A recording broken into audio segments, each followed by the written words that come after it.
میں نے یہ کہنا تھا کہ میں پاکستان سے تعلق ہے میرا, تو احمدیوں کے خلاف کافی تعصب پایا جاتا ہے پاکستان میں ایک جنرل, تو ان کے کو ثابت قدم رکھنے کے لیے آپ کے کوئی خاص الفاظ ہیں؟ I think I should speak in English so that you also understand. His question is, how do you keep your people living in Pakistan despite all the persecution? They are still steadfast in their religion.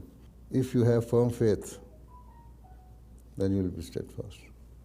You can see from the early Islamic history, what did they do? They were being slaughtered. They were being brutally punished and persecuted by the infidels of Makkah, but they kept steadfast on their religion.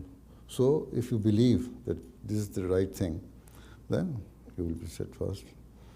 And this is what we preach. 99.9% have very firm faith, and they are being persecuted, they are being sent to jails, they are being martyred, and they are being deprived from their day-to-day life amenities.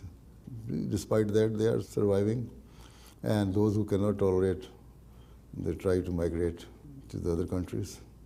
So this all depends on how firm you are in your faith. Right?